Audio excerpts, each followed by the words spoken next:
За би нэгдүгürt нөгөө Японд байгаа элчин сайдын яам нэг нодны очиход нэг байрны асуудал нь одоо эрүүл ах ашиглалтын шаардлага хангахаа болцсон. Энийг нэг засгийн газрын төвшөнд бас ярьж хэлж өгөөч шийдээч гэжсэн. Энэ дээр ер нь ямар нэгэн шийдэл гарсан уу? Шийдэл гарсан бол бас нэг хэлж өгөөч гэд. За дараагийнх нь болохтой зэрэг энэ гадаад худалдаа экспорттой холбоотой. За тэр дундаа ноолуур мах хоёрыг асуух гэсэн. За манайх бол одоо нодноогоос эхлээд ноолуураа одоо угааж самнаад одоо урд хөрш рүүгээ биш одоо Европ руу тэр дундаа Итали руу гаргаж байгаа. Одоо дараагийн төвшний боловсруулалт хийгээд гаргаж байгаа гэж ингэж ярьж байгаа. Тэгэхээр энэ одоо яг засгийн газрын төвшөнд яриа хэлцээртэй ийм ажил байна уу? Эсвэл одоо хувийн хвшлийнхээ өөрсдөө одоо тэр хувийн хвшилтэйгээ харилцаад энэ одоо ноолуурын салбарт ингээд явж гин үү? За дараа нь махны экспортлохдоо зэрэг мөн л одоо энэ жил чинь бас хөдөө мал мах давгүй сайн үнэтэй одоо малчтад бас их дэм боллоо. Тэгээ одоо яагаад бас мал мах үнэтэй вэ гэхээр экспорт сайн хийсэн учраас бас нэлээд олон улс руу мах экспортлж байгаа учраас бас махны мах үнэтэй байгаа гэдэг ийм зүйлийг хэлж байгаа. Тэгээд бас манай гол мах гаргаж байгаа сүүлийн хэдэн жил бас экспорт хийсэн Иран улс маань одоо бас дайнтай болцсон байгаа. Тэгэхээр ер нь энэ махны экспорт энэ ойрхон дурмын дайнтай холбоотойгоор ер нь бас өөрчлөлт гарч байгаа юу? Энэ ноолуур мах хоёрын экспорт гадаад худалдаан дээр бас нэг хариулт хэлээч. За, асуух шинэ асуултанд хариулъя Батцэг сайд.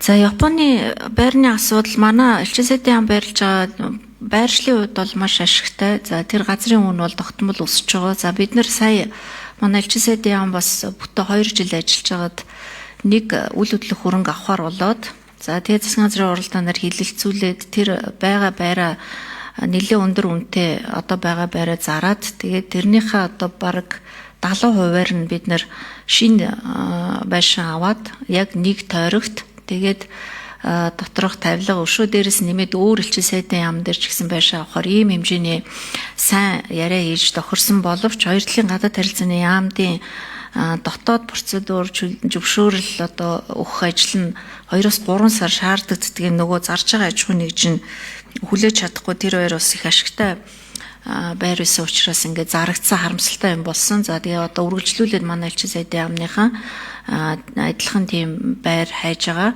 За шийдвэрийн хувьд бол улсын төсвөөс мөнгө гаргаж чадахгүй, улсын төсвөөс мөнгө гаргасан тохиолдолд ээж 20-30 тэрбум төгрөг зарцуулахаар байгаа. Тийм учраас одоо түрүүний ярьсан байдлаар зохицуулахаар ийм шийдвэрийг засгийн газраас гаргасан.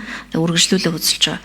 За хоёрдугаарт нь ноолуур бид нар одоо дэлхийн ноолуурын зах зээлийн 50%-ийг Монгол улсад анхаарал хангадаг боллоо 3 жилийн дотор гэж одоо аж ахуйн нэгжүүд худалдаа аж үйлдвэрийн танхим гадаад харилцааны яам ийм тооцоог бол гадныханд ярьдаг. За барууны орнуудад ноолуур ноос экспортлох ажлыг голлож гадаад харилцааны яам дипломатууд элчин сайдын яамдууд зохион байгуулж аж ахуйн нэгжүүд хэрэгжүүлж байгаа. За аж ахуйн нэгжүүдийг дэмжлэг үзүүлж за бараа бүтээгдэхүүнүүдэд гаргах юм эрх зүйн орчныг нь бол бүрэн бүрдүүлсэн.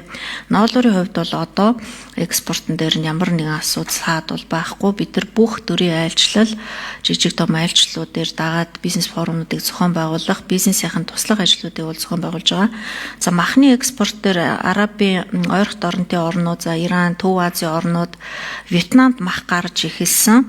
За энэ бас энэ олон хэлцээрүүдийн үр дүн одоо шууд бодиттой хэрэгжиж байгаа. За Иранаас бусад орнуудад бол мах гарах ажил бол үргэлжлээ явж байгаа. За дээрэс нь нэмээд Вьетнамд бас гүн үлдүүлсэн ямааны мах гараад эхэлсэн байгаа. Арабын орнуудад бол энэ нөгөө 20 цэрийнх нь асуудлууд нь шийдэгдсэн учраас энэ дээр бол саад гарахгүй махны экспортн дээр. За Иран дээр бол мэдээж тодорхой хугацаанд бол одоо гарах ажил нь бол зогссон байна.